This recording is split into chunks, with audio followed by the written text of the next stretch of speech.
Hello and welcome to our first learning community for this year.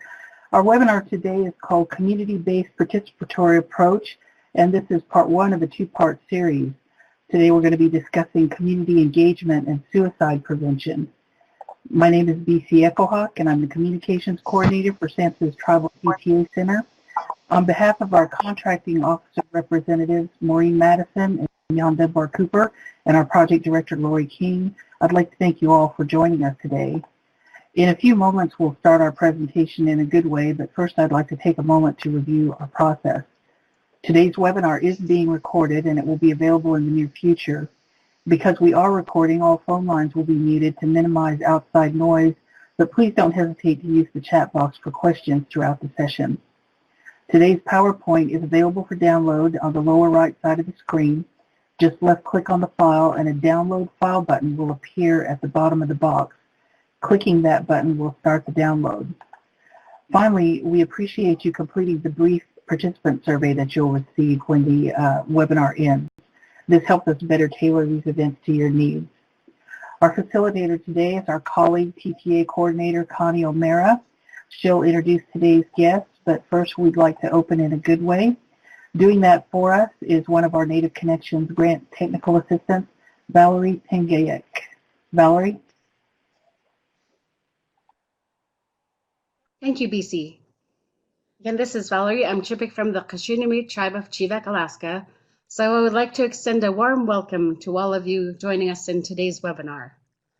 I will be sharing a prayer and song in my Chipik language to help start us off in a good way. Ata kilagami wi talaga, kadunaran dumaklugu, ilagakput akanakpak, kuyuktlamtni. Yidugaski makut, asinralangut, biskuten, adurlugu. Kuyana mamsuda, chuchpani nunaputlu. Amen. Heavenly Father, through your Son, join us today as we gather together. Heal our people from their hardships according to your will, and thank you for healing us as a people and healing our land. Amen. And this prayer song is a prayer song to heal our land. Aye yanga, ya ye yaga, haye yachanga, ya ye yachanga. Aye yanga yacha, aye yanga, yaye yaga, aye yachanga, yaye yachanga, yaye yanga yacha,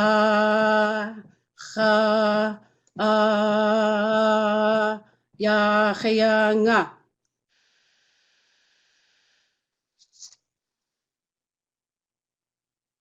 Liana.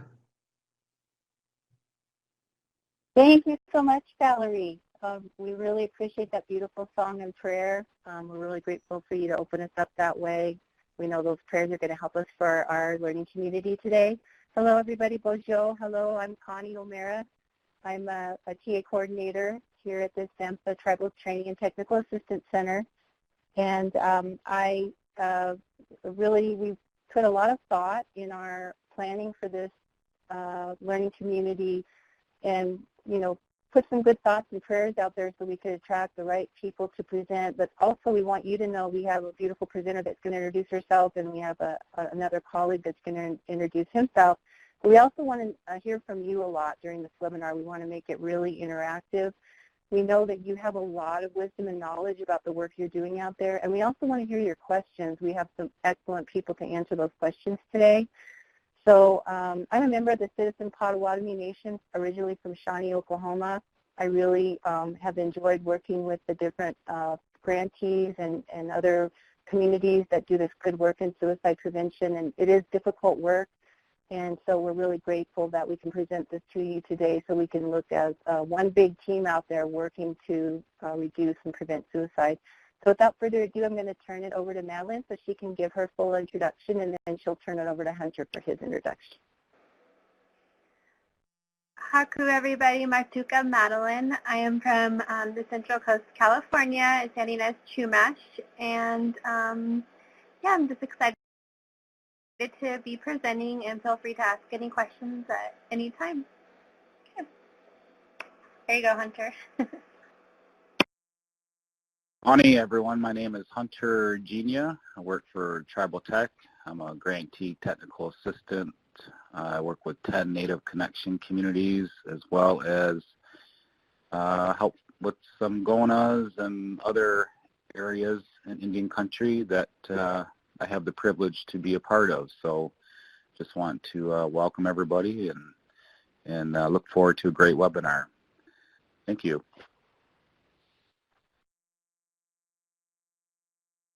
Thanks, Madeline and Hunter. I'm glad you're here. We're going to go over a few what we call intentions for what we want to present today. We really want to look at and talk about the challenges that you might be experiencing when you are doing suicide prevention, when you're trying to engage the community. We want to look at the steps for how you do that engagement and for how communities can really relate to the need for suicide prevention and the difference that it makes. We also want to provide really wonderful examples of youth involvement and also how important culture is to creating programs like this. And then I'm sure most everyone wants to know, how do we maintain or sustain our community involvement so that they're always with us, always guiding us, leading us, but also supporting us. I'm going to turn it over to Madeline, who's going to talk a little bit about the clinic where she works and the good work she's doing. Yeah, thank you, Connie. So as I mentioned earlier, we're along the Central Coast in California. We're a little bit unique because we are the only tribe and federally recognized tribe in our county. So to get that youth participation and that youth engagement is sometimes difficult for us, being that we are the only tribe in our county. And so I work at the health clinic where we have a Native Connections grant, and we also offer other prevention programs and empower youth with wellness programs, and that's about it. And our goal is to increase community awareness about suicide prevention by providing education and awareness to our community.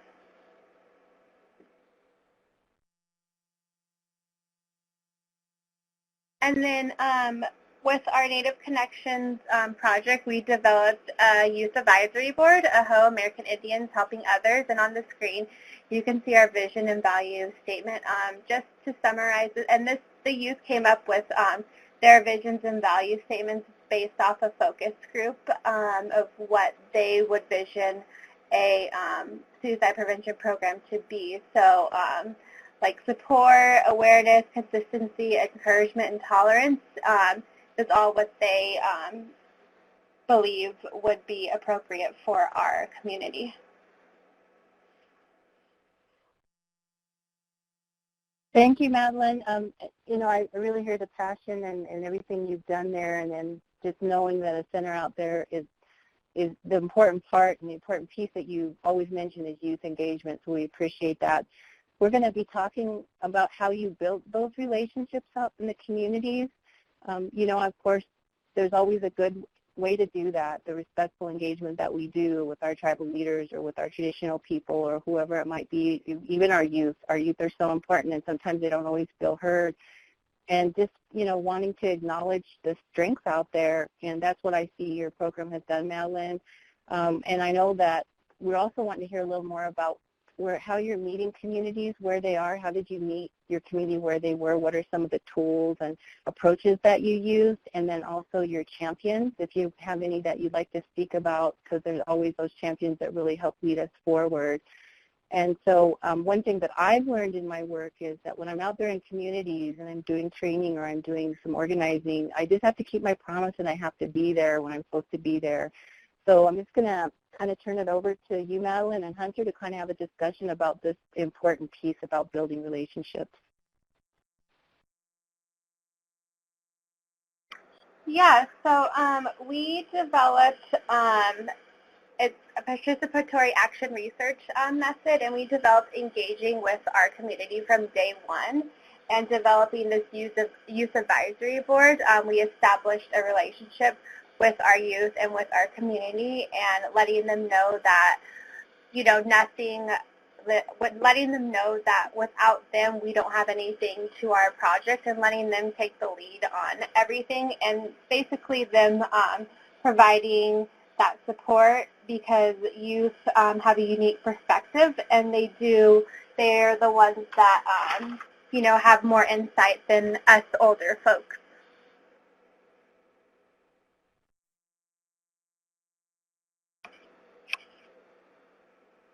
Yeah, I'd just like to add to that too. Over the years, when I think about building relationships, I know that we have a lot of technology, and I'm sure in Madeline's situation at San Ynez, I know they use a lot of technology, and they do a really good job with it. I remember when I've been doing some Native wellness work in tribal communities, one of the lowest turnouts that we would have would be from our men in our community. And it kind of reminds me of a story when I was asked to facilitate Native men's wellness gathering for a tribal community. And it was just a small tribe, probably 400 or 500 total tribal citizens. So usually the percentage of men that came out from those, they might only have like 2 or 3, 4 guys show up for a men's specific event. And I just remember that my whole upbringing and approach was more culturally based, and I would actually take the time to bring some tobacco to each of the men and ask them if they would come to this specific event that I was coordinating, and told them the purpose of it, and had a flyer I would hand them, too, just so they can post it on their fridge or maybe in their garage or their little fish hut, whatever it might be, wherever they're going to see it, in the bathroom, don't really matter. And next thing you know, we had 30 guys that showed up to this, 30 men, 30 young men, and it was just a really awesome event. And from that point forward, it wasn't so much about just having the event, but it was how you asked people to come to the event. And so that was always a good teaching that I remember. It was kind of old school, but, a lot of those old school ways, they still work in Indian country and Indian communities. So I just wanted to share that little story with you. Thank you. Thank you, Hunter. I just love the description of that and knowing that that works, and I think other people may agree, and there might be some other folks that want to make a comment about that too, and that's so incredibly important. And another issue I want to bring up that kind of leads into our next section is that some of us are hurting out there that are trying to work together, and working together isn't always easy, and so sometimes there's challenges with us overcoming some of the trauma that we've experienced even in our working relationships. And so it's so important to find respectful ways like you just described, so that we're on common ground and we can move forward, and we know that we love and care about and want our children to thrive. And so those kinds of things are so incredibly important. So hopefully we'll get to have a little bit more discussion about how we overcome some of those strategies. But what I have seen out there with the number of communities I work with is they do that. They do find ways that like you just described, so it matches their culture, and they do make a difference. So I'm going to move on over to turn this over to you, Hunter, for the next discussion. Yeah, thank you. So I really appreciate the fact that, Connie and Madeline, that you guys included this in this presentation. And probably for the last 20 plus years, I've been doing specific trainings on this particular topic. Because one of the things that I've noticed in a lot of our tribal communities is we're trying to treat the symptoms, but we don't really understand where those symptoms have come from in the root of our communities and our culture. In the community that I live in currently and have for the last 20 years, there are buildings that stand here, and it's from the Mount Pleasant Indian Industrial Boarding School.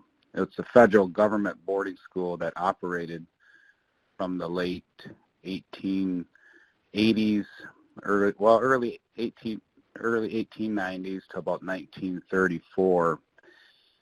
And those buildings still remain standing here in this community that I live in. And I have many relatives that went to that Indian boarding school, and including both my grandparents. And one of the things that I realized growing up when I would visit my grandparents, who I loved very dearly and was very close to, matter of fact, people used to think that my grandpa was my dad. How's your dad doing? And that's how close we were. But when I would go to visit them, they would often speak the language, but they would speak it in a different room where no one else could really hear them. And they would never speak it in front of us or our family.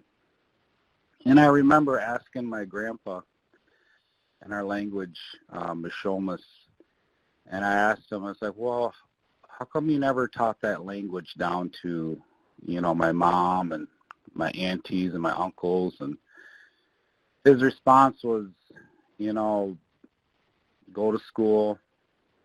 If you want to learn about your culture, you can learn that later in life. And what that did is it really set me out on a journey to really understand what happened in history, and what has happened. Why are we seeing such an elevated high risk of suicide and substance misuse and mental health stress and concerns, and also our physical health with obesity and diabetes and those kinds of cancer and things of that nature. And the more that I read, the more angry I got as a young child, adolescent, understanding really the true history of what happened to our people over a lot of generations, a lot of centuries. And one of the things that I recognize is that a lot of our communities would rather not talk about those things.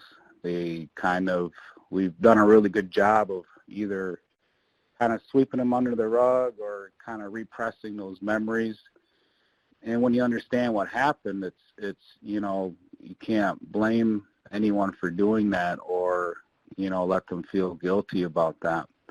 But at the same time, we know that, and we knew this even before there was research, that there was a direct connection between what we are seeing today and what has happened in the past, and even is still happening today, right? Because, you think about it, we have federal treaty tribes that can't get federal recognition. We have tribes that might be practicing disenrollments. We have people that are native and they can't access tribal health services. We don't talk about what happened in 1883 with the Religious Crimes Code Act that outlawed any kind of form of cultural or traditional or native spirituality practices. We don't talk about the sterilization of our native women that happened in different IHS or other tribal health facilities that were government funded.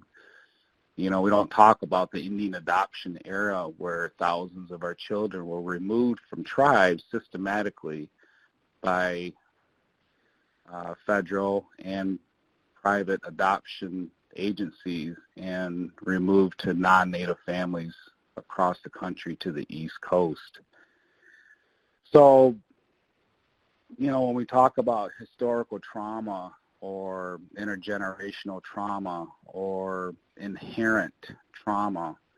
You know, when we talk about epigenetics, you know, the fact that stored DNA of trauma can be inherently passed down from one generation to the other, to the next. You know, I really firmly believe that if we are going to overcome those kinds of issues and concerns as a community, then we as a community collectively have to address those together. And so a lot of times, you know, I was at the largest National Indian Youth Conference here a couple years ago, and I got to listen in to a presentation by a friend of mine, Dr. Pearl Yellowman, who is Dene, and she was doing a training for all the advisors at the National Unity Conference. And she offered me the opportunity to speak a little bit about this topic.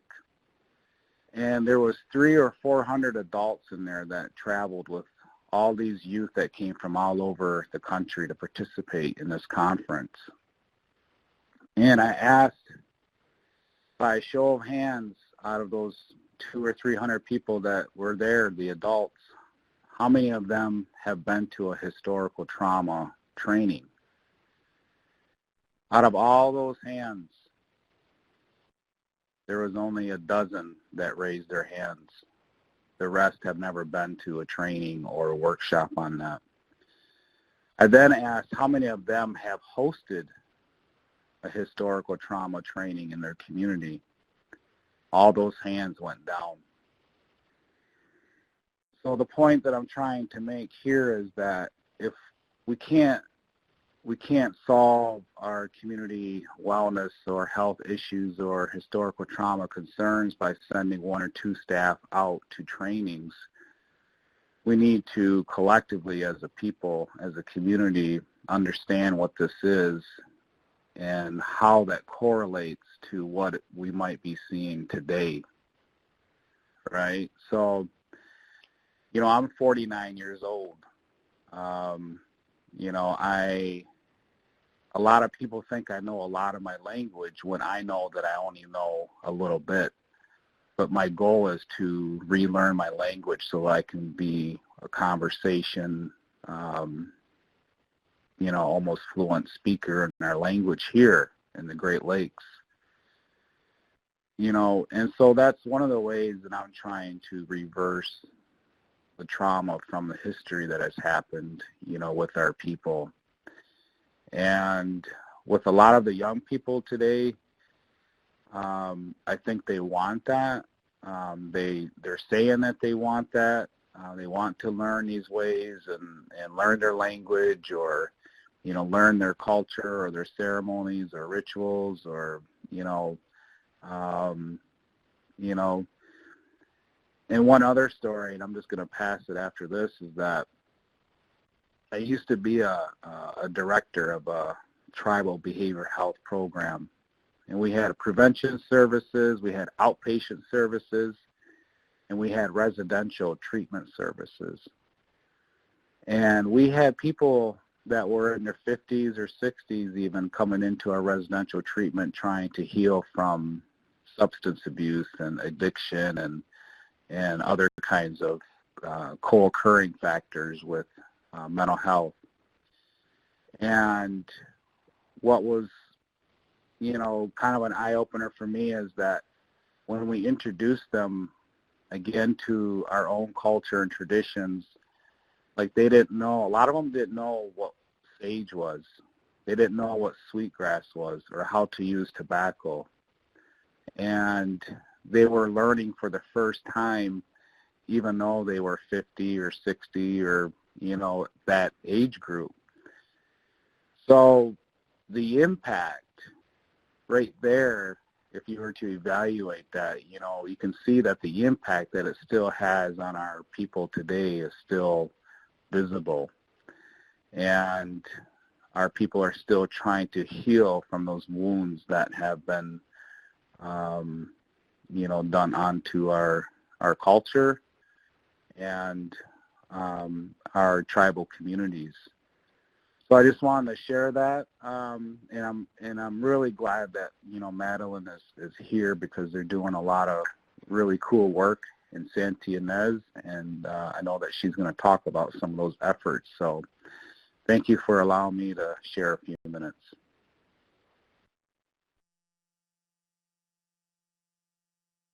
Thank you, Hunter. We're going to go ahead and open up a poll for everybody. Those words were powerful, and we really appreciate your sharing that. We want to give some other folks a chance to kind of get your thoughts and feelings about historical trauma and as it relates to your suicide prevention efforts. And so you'll see the three choices you have. The first one, our community is still dealing with the effects of historical trauma, causing community engagement challenges for suicide prevention. Our community has addressed some historical trauma challenges, and we are moving forward, so we see people are choosing that too. Our community has been able to engage the community in suicide prevention efforts, and we are reducing suicide and suicide attempts. So what we're looking at here is real. I mean, it's exactly what I see, what the rest of us kind of see out there. It takes a while. We have to address the trauma issues so we can get everybody on board, and I'm hoping after we see the overall poll, you can kind of see it now, but we'll have it broadcast in a minute, that Madeline, maybe you could talk a little bit about that progression that maybe you had to do so that everybody was on board. Maybe there were things that you did before you even started with the Native Connection Project to make sure that people were in healing mode. And so, but I thank everybody for participating in this poll. It's just a powerful part of this topic that we have to visit about, and we'd love to hear more about it too. Feel free to also put comments in the chat box. So I guess we'll go ahead and move on. And Madeline, please feel free to talk more a little more about that. Yeah. So in our community, we had our first youth council meeting. We talked about the impact of historical trauma. And, if some of you are aware, in California, we were impacted by the mission period. And so when it comes to historical trauma in our community, it just depends on who you're talking to and the generation. It's not talked about. And sometimes, even I remember growing up, there was some shame there. There was some embarrassment there because a lot of people, it's a very small town, it's about 4,000 people, so a lot of people saw us from where we were, not being able to afford anything and not having electricity on the reservation or water, to now where we are now, federally recognized tribe, where we overcame that historical trauma and built that resilience, and we are still in the process of healing. So it just, it's not a topic that is talked about as much as it should be, and that's why I think we're bringing in Hunter to facilitate that historical trauma and resilience training in June, just so, we can let the community know, it's okay to talk about it. And like you mentioned, Connie, in the chat, healing is a process, and healing never stops. That's why we just continue our good work, and why we're glad there's great programs like that going on. So I'm going to kind of turn this next discussion over to Hunter to the trauma and focusing on healing and all of that. That also kind of guides us to a discussion about our community's level of readiness for addressing certain issues, especially suicide. So Hunter, you want to talk a little bit more about this community readiness model, and then Madeline, maybe you can talk a little bit more about how you've used the model and how it has helped you address some of these issues and help communities be ready to address the issue of suicide. Yeah, thanks, Connie. The community readiness model, it's a really good tool to gauge where our strategies for activities to address the objectives and goals that we want to set out, whether to increase the community's awareness of suicide or increase mental health access, or substance abuse prevention efforts. You know, when I started in the alcohol, tobacco, and other drug prevention field many moons ago, many winters ago, you know, I was just asked to come in and as a community prevention employee and work with urban Native American youth that were living near our organization. You know, I was new to the field. You know, I had all this great energy and good ideas, and you know, I just couldn't wait to get started.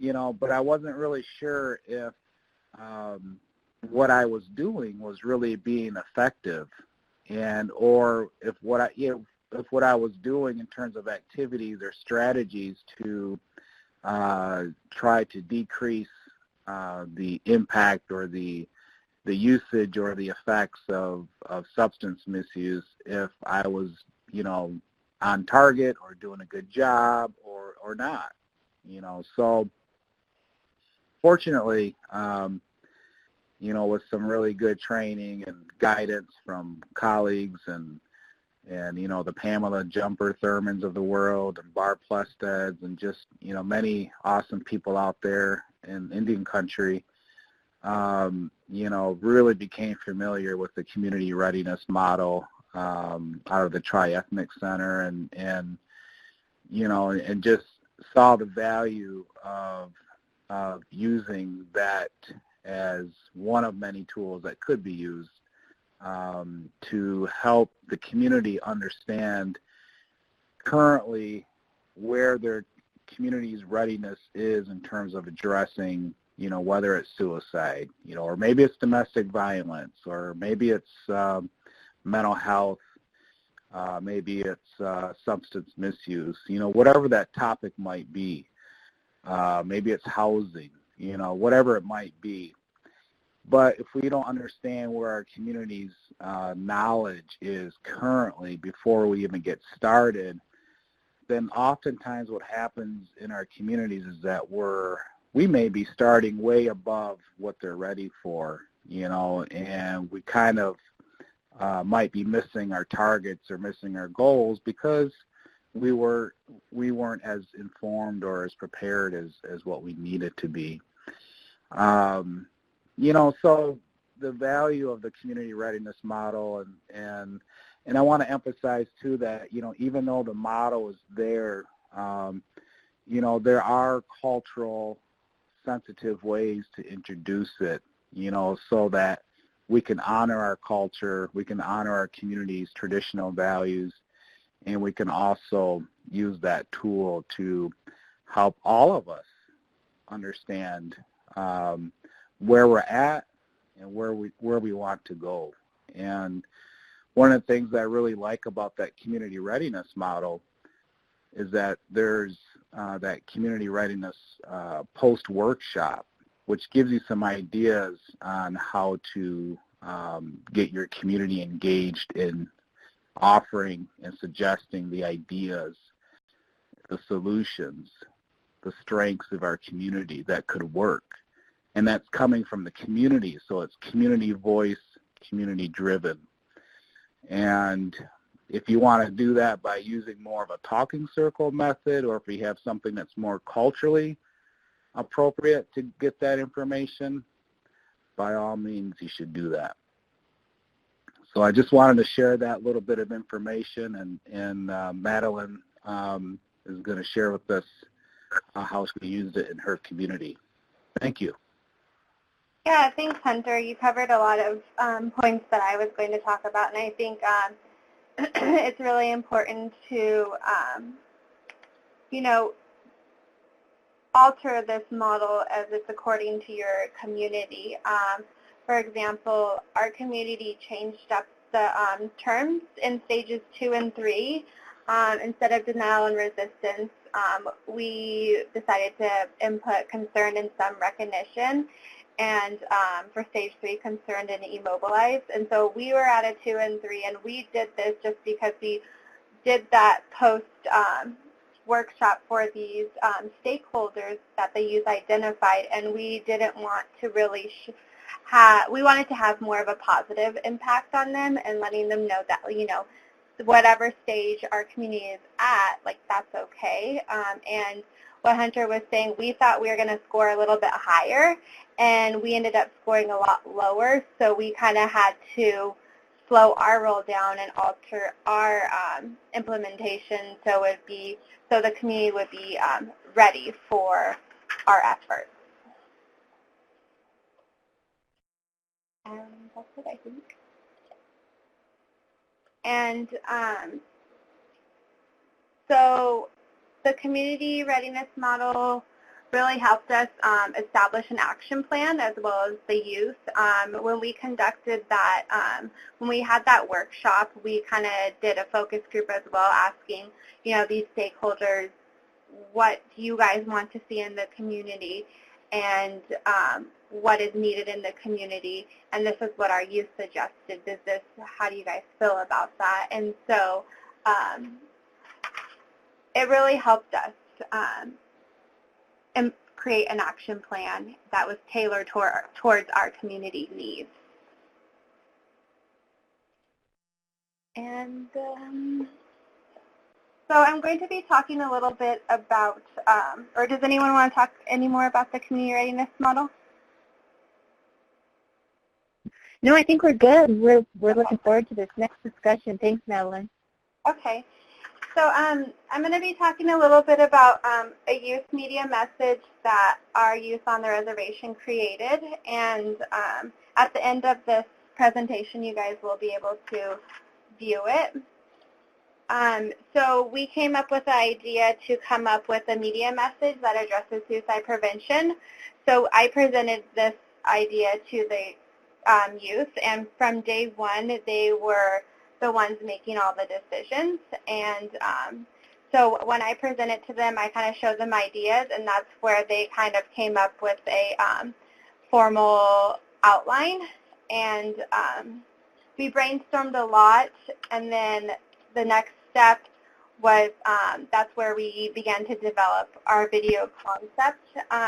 So they came up with a few points that they wanted to have throughout the video, and we all agreed that they wanted to have a variety of ages so that the video is more impactful, and they wanted all video participants to be within the tribal community, so those who are viewing it see familiar faces, and they're just only hoping that the message hits home more.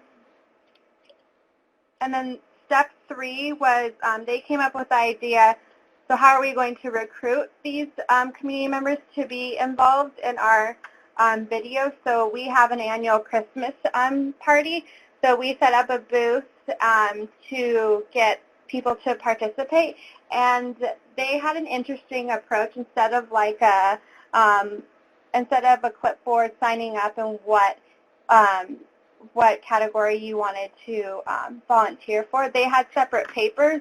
That way it's a little bit more private for people, and those people who were volunteering didn't necessarily see what others were volunteering for, which I thought was like a great approach. So this is kind of like what our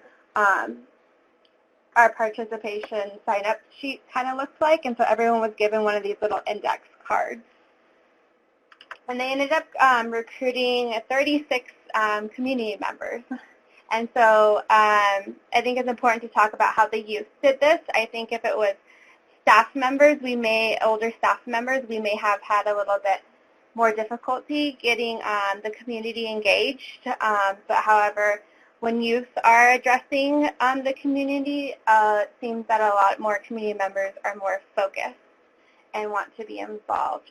So after we came up with the concept and recruited these individuals, we conducted a focus group, and so we just went over the concept and we asked 3 questions that you see on the PowerPoint slide, and then we also asked for recommendations. And so the recommendations that they suggested was to add sage burning, a resource list, and a clip that talks about resiliency.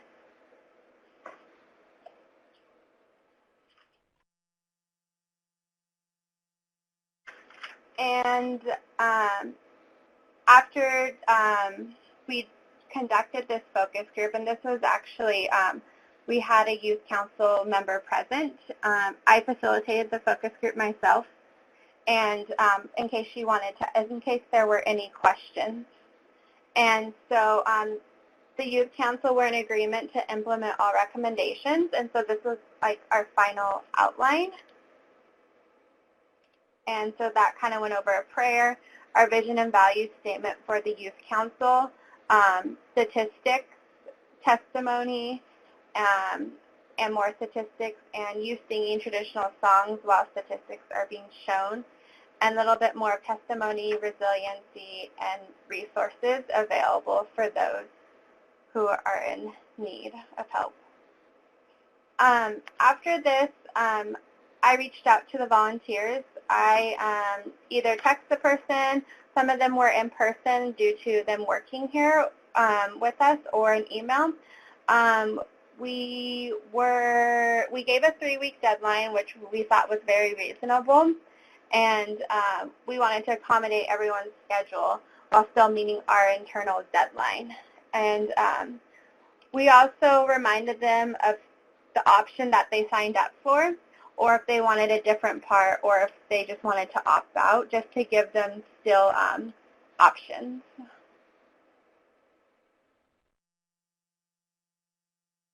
And so these are our statistics that we originally had in the video. And these were all related. The youth wanted not just mental health statistics, they wanted overall statistics of youth. And they requested, after they reviewed these statistics, which I gathered online, and our grant evaluator, Elizabeth Harris, helped with this part as well, they requested more local statistics. And so we refer to the California Healthy Kids Survey in 2011-2013 to gather these statistics. And the reason why we chose the 2011-2013 compared to, I believe it's 2015-2017, is just because there was a little bit of significant decline. So kind of our grant evaluator said, let's just put in these statistics until we find out that those other statistics are accurate.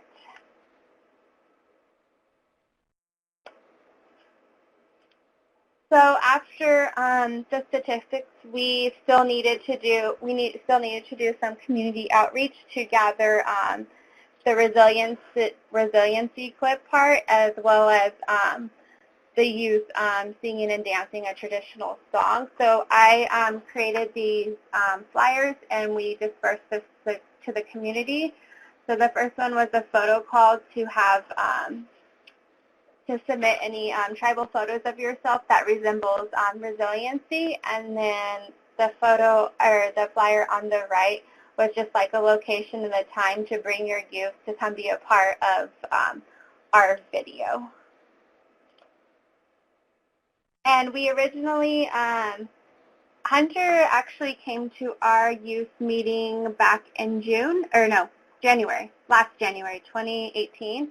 And the youth enjoyed him so much that they wanted him to be part of the resiliency clip.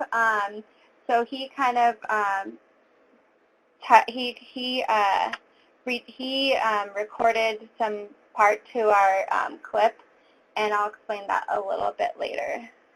And we did our community outreach. We did email. We dispersed them via email. We also put them on local bulletin boards around the reservation, and we gave them to some providers to let them, if they have any clients or patients who are interested. And the community outreach was strictly for the tribal community.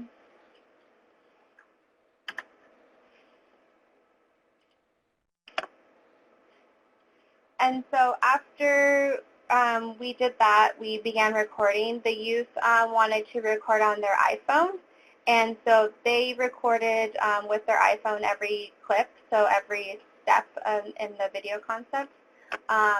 they were recording. So as I mentioned earlier, we had a 3-week deadline. If they were unavailable when the community members were available, I myself would just go and step in and record this part.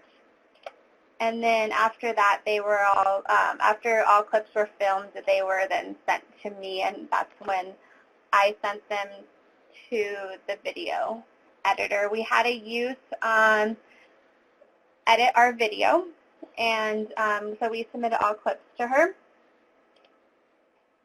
So after that, in June, that's when I presented the draft to the council, and they weren't happy with it. So they wanted to re-record, and they wanted a professional videographer. So, which I think it was a blessing in disguise, just because we want this video to be around for a while, and so to kind of take our time and re-record as what the youth wish to do. So we reached out to a videographer, and he was able to come down for one day and get everything in time, and all community members were able to participate. And here are some lessons learned. Record professionally from the beginning. That would have saved us a lot of time. And record clips. We thought maybe we should have recorded clips more and advertise that on Facebook. And as mentioned, just setting reasonable deadlines for your volunteers. And then have the youth be involved from the beginning to the end, since, you know, they are the leaders of the project and they have the concrete plan for content. So it's definitely a great learning experience, and yeah, I'll be showing you guys the video now. And to remind you guys, I talked about how Hunter was going to, he recorded a part of what it means to be resilient. When they saw the video, it was at 12 minutes, and so they decided to cut that piece out of the resilience clip and then have it be their own video, video. And that's about it. Here's the video. Thank you, Madeline. That was just really wonderful to hear. I'm glad we're going to see the video, and then I'm sure we'll have a few questions after too. So thank you so much.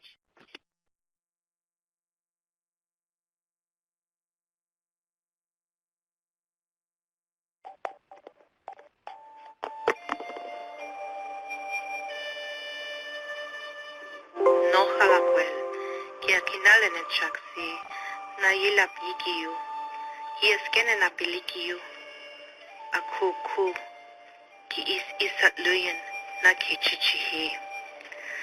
Tani boyoniyu, akinu puti, akiapo. Ki eskenen apoyoniyu, akishumawish, na kiushkal. Natsuya, ap akai, wapiaktikap. Tani maktuki wachhasha tro. Ho.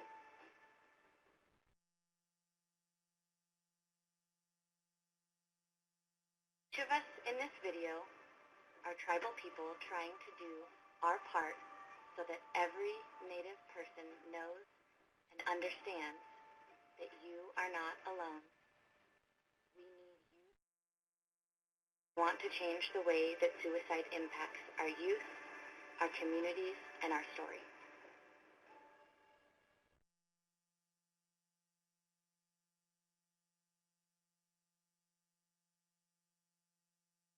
Our vision is to recognize the unique needs of the Native youth in San Ynez Valley and to assist in the development of a culturally grounded and community-driven comprehensive suicide prevention program. Our value is that every Native youth is entitled to services that promote emotional wellness, guide them through challenges, and restore harmony. These services are built upon traditions that include respect, communal support, awareness, consistency, encouragement, tolerance, and safety.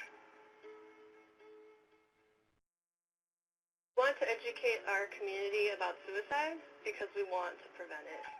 Most people who start to think about suicide as an answer are looking for a way to get out of their pain.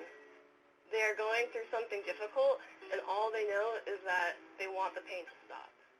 And we want you to know that you're not alone. We are here for you. We care about you. Your friends, your family, this community, this clinic, we're here to listen. And today may be a bad day, but tomorrow doesn't have to be. The other reason we want to educate our community about suicide is that we want people to know what the warning signs are. If you notice your loved one acting differently, acting erratically, a sudden change in behavior, if they've withdrawn from their friends, their family, their normal activities, especially if somebody has recently gone through a traumatic event or a loss, these can be warning signs. Reach out to them, be open and direct with them. Share your concern with them and let them know that you care. And know that you're not alone going through this. We're here to help.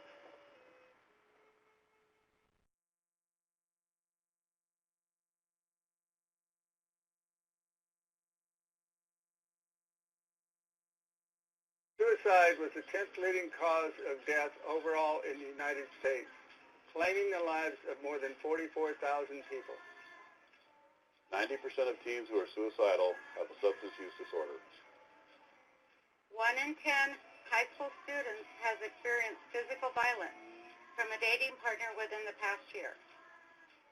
According to a recent California Healthy Kids survey in Santa Barbara County, 38.7% of Native Americans reported being bullied or harassed. 5.7% reported being harassed or bullied due to their national origin. And 14.2% reported that they were the target of cyberbullying.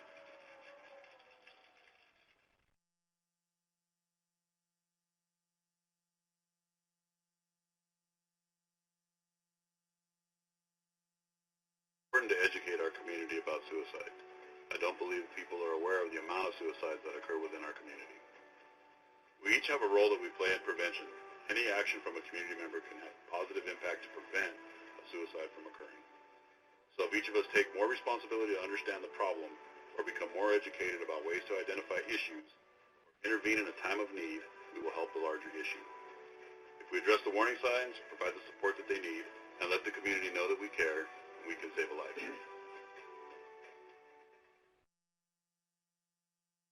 If you or someone you know is having suicidal thoughts, please seek out to one of these many resources. We care, our community matters.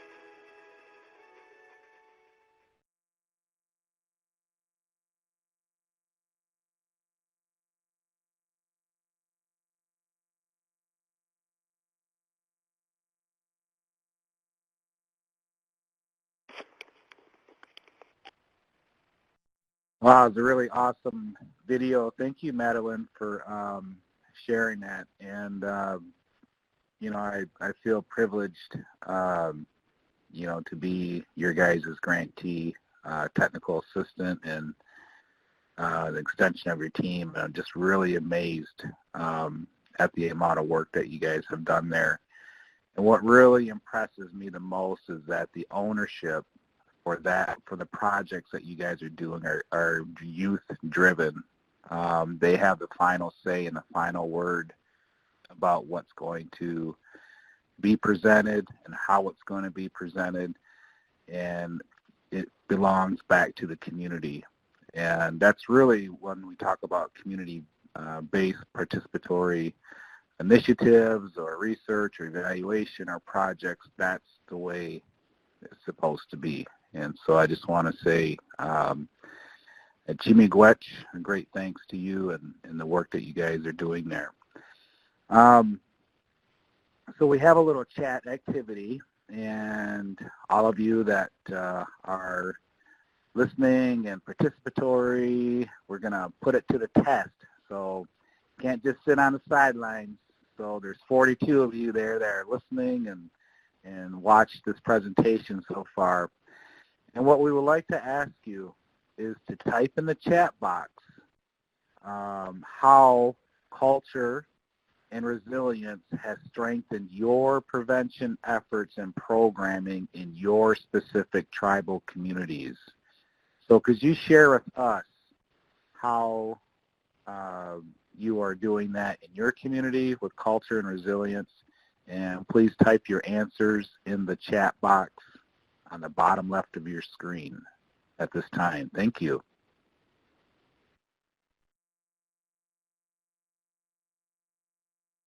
If I have to, I'll start calling out names that I see there. Hey.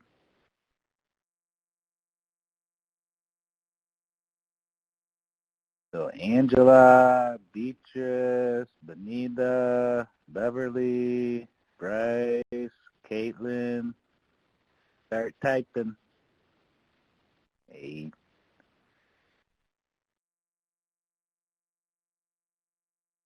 Connie mentioned Citizen Potawatomi has an annual youth leadership academy that helps the tribe make decisions about youth with the youth. Courage, we are building youth leadership and they are putting together safe places in each of their own communities. I really like that. Georgiana, our culture is prevention. And Georgiana, if you have specific examples of what cultural activities that you guys are doing, feel free to type that in as well. BC, language and growing corn has engaged youth and elder interaction. That's awesome. You know, a lot of times in the tribal communities, we hear people talk about like what it used to mean to be a community, and they want to get back to that. GONAs, family GONAs, youth GONAs, that's an excellent trauma-informed way to address community trauma or health concerns or issues. Mark, you mentioned involving your elders and describing the Yupik way of life, which increases protective factors. That's awesome. Youth on trips up the river to instill cultural values. Bryce, thank you for sharing that. That canoeing, that way of life is also part of our culture here, so I'm glad you mentioned that. Georgiana, you have youth make what's, I'm going to chop up that word, a kutak, and deliver them to elders, and the kids felt so good. That's awesome. Definitely treating our elders with respect is a value that has no beginning and end. That should always be that way. It's really good. And we still have more people typing. And Connie, do you want to read off some of these too? Sure. I was just going to say that one of the wonderful community folks that I worked with, Beverly Bowman, she's pointing out that both the youth councils that they're working with and the two different communities, they're doing their own digital stories, and it kind of explains their resilience and just overcoming the negativity in that way where we're focusing on resilience. So I thought that was pretty awesome. And Marian says culture in our local programming has created a safe space for community members to participate. It speaks the community's language. It connects the dots by providing a continuum of wellness from our history to present day. So that's such an important point, keeping those, keeping that culture in the forefront, making sure everyone has access and people do just automatically feel safe because it's who we are. So thank you for that. And then Beverly's saying that she hopes that the next time they have their conference call, they'll be able to show some of those digital stories. So that's really important too. I saw Caitlin from Meskwaki. Meskwaki means red earth in our language, and so our relatives from Tama talked about family wellness nights and bringing that connection and community together. So that was really good to see that. Oh, yeah, awesome. And Norma says we really need to buy-in from tribal leaders, to help the work of suicide prevention. I totally agree with that. I think engaging those tribal leaders, and like Madeline was saying, using the youth to do that is so powerful. And I think it takes a lot less time when you do it that way, too. So I'm glad Madeline was able to talk about that. I missed one of them, so maybe Hunter caught it, but Angela says our prevention just helps us establish a youth council, which is to engage students to be their own voice, using their own opinions, and being active in the community. And that's what we want to see. We want to see those youth out in the community. Oh, that's a good point, Georgiana, sharing pictures. Maybe on our next, BC, maybe on our next learning community, we can invite people to bring a lot more pictures, and we can show some of the great work that's being done out there where culture is a part of the prevention program.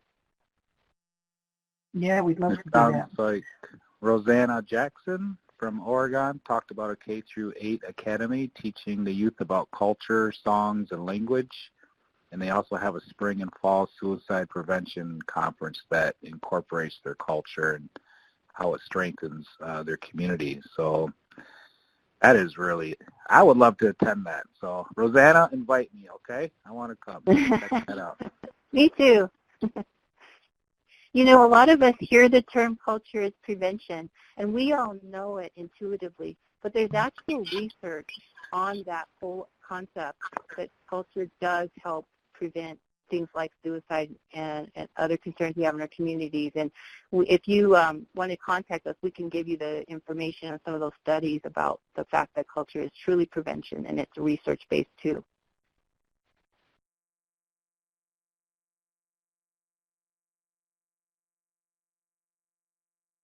We have some information about group lessons for building self-esteem. I think that's so important to help our youth feel like it is okay to have a voice, that their voice matters. And Bryce, we will definitely contact us, and we'll definitely get that information out to you about culture as prevention. So a lot of good stuff on here. That's just, I love the sharing part. And that's ideas that other grantees can reach out to each other and request more information and, you know, ask for ideas on how they got that set up and coordinated and you know, so this is an opportunity for everyone that's on here to, you know, maybe connect with one another and after this webinar and reach out and help build each other up and strengthen each other up. While we're waiting for a few more people to type in, I had a question for Madeline, and I just really enjoyed the process that you shared, and that, you know, social media and videos and things like that really speak to youth, and really I noticed that's how you used, you know, what really kind of attracted them and engaged them. But I know some communities are also trying to engage youth, and you know, sometimes youth are ready and sometimes they're not, and maybe you could talk about maybe there's some youth that are shy, or maybe there's some youth that don't know how they fit in, and maybe some of the things that you did to make them feel a part of that, and that would really help us to hear more about that. Thanks. Yeah, so we first started, we reached out, we kind of met the youth where they were. So some of them, we have a after-school learning program, and so we just dispersed like all of our programs and our youth council flyers over there, as well as going to door. We have a email community blast that we send out to all tribal members, and we created a Facebook where we advertise all of our events on that as well. What we have done really well with engaging with the youth and making them feel comfortable is we don't ever force them to do anything that they don't want to do, whether that's talking about something or whether that's participating in something. And since our youth council is ages 12 to 24, we've noticed that sometimes when it's a lot of older of the young adults, a lot of the young adults compared to like the younger ones, they're very quiet. But I've noticed that the younger ones really value the young adults' opinion. So we also give them a different form of communication. If we don't call, Melissa, what do you think of this? We don't do that. We kind of, if anyone wants to talk about something and not like verbalize it, we allow them to write notes on Post-it notes or send a text message. We give them a lot of options to communicate with us. That way we don't ever want them to feel put on the spot and embarrassed, because we do have a majority of our youth council members are very quiet and shy, which is okay. And sometimes even if it's like presenting, you know, even if they're just there and I'm talking, that works perfect for us. So we're just meeting them and trying to make them comfortable. Thank you, thank you. I'm pretty sure that was very helpful to those that are doing kind of early youth engagement, and also the process that you described and really making it theirs and not, you know, starting from the place of it's ours and you need to follow suit. It's yours, and your youth are important to the decision making. So that's great. I don't know, maybe Hunter, others have other questions for Madeline? Hi, Connie. This is Christy, and I actually did have a question. You know, a lot of it comes from the discussion that Hunter raised about the folks who are participating. I couldn't help but notice that all the in the video, all those speaking portions, besides staff, program staff, were young ladies. Were there no young men who wanted to participate on the video? For staff, we had Mark Valencia, the Community Resource Officer, and then we had Ron Susan, and they spoke, I believe. One gave a testimony, and then one gave a cited a statistic. We did have some men volunteer, and from the beginning, it just depended on the availability for that day when we re-recorded, on if they were available. So we kind of had to cut out some people just because they weren't available for that one day, and it was extremely, like, the funding for a videographer was a little bit high, so we didn't want him to come back for another day to record, you know, one or two persons. But we did get a few men that volunteered, and young men that volunteered and that engaged with us.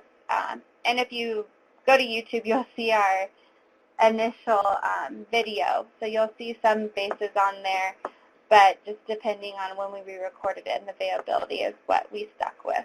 And those were the people that were available. Okay, yeah, that's what I was wondering, more about the youth than the program staff. I did see those gentlemen in there. Okay, yeah, thank you. We have about like 14 youth members, and we have 3 men, young men who are on our council. So it is a little bit difficult to engage with our men, but we do have some that step up. I think one of the things, Madeline, that impressed me was the fact as a program coordinator or director, you honored the youth's voice when they said, you know, the quality of the first taping wasn't good enough and they wanted something better. And instead of overruling them, you honored that and you helped them to make their vision happen. And I don't know if you want to talk a little bit about that, but I just wanted to comment that really made an impression on me.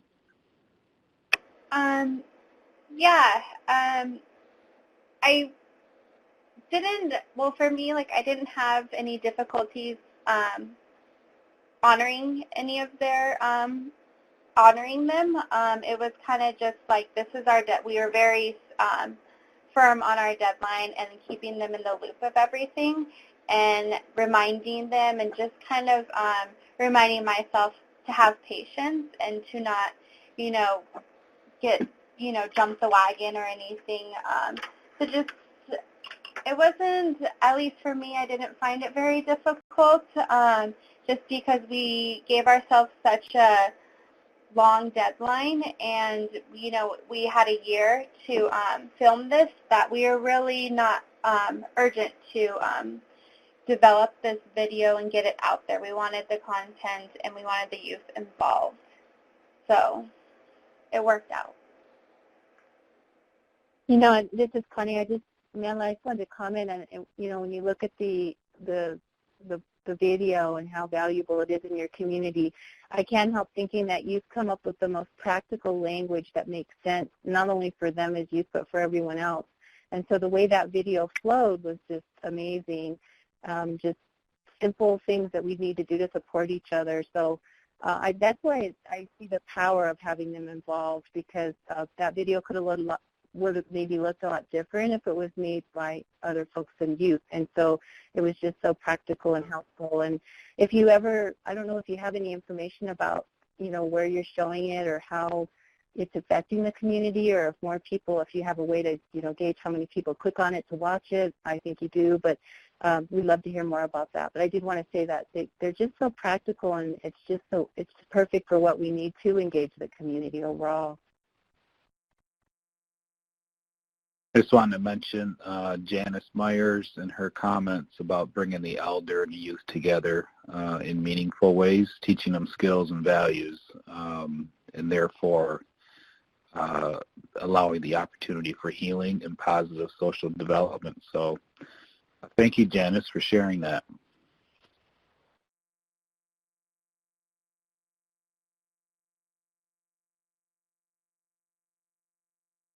I think we might be wrapping it up. I know BC has some announcements, an announcement for us, and you can see the last slide where you can email Madeline directly or myself, and I'll make sure and get the answers from the other folks that are on the webinar and supporting the webinar. And then I think we had a discussion about cutting and pasting some of the great comments, and we could definitely make sure you have a copy of that when we send out some of our information. Also, just one more comment, Benita, we're working on the healing process through historical trauma with some of the elders in the community, using this as a focal point to begin the healing, and using the cultural native stories that speak on a different way to start the healing process. It's really important to connect our elders and our youth, and to have the elders really have that piece that they can walk through in that experience. So I'm really glad for that comment too. So BC, I don't know if you're ready to do any more updates about upcoming webinars. Just turn it over to you. Yeah. Thank you, Connie. I appreciate that. So as I mentioned as we began, this is part one of a two-part series. Again, the overall theme being community-based participatory approach, and how that is central in creating programs that work well and are effective in the community. Our next session is going to discuss youth and the evaluation process. Many of our programs use evaluation and questionnaires, and we found several programs use their youth to do those, to put those together. So we don't have a date. It will be in March, but if you've been part of this session, you will receive a notification about it where you can register. We hope you'll join us for that as well. Otherwise, if no one has any other questions, the survey will pop up as soon as our session ends, and you will be able to let us know how you felt about this topic that we discussed today, and give us ideas for things you'd like to see in the future. We'd really appreciate that. With that, thank you for joining us today.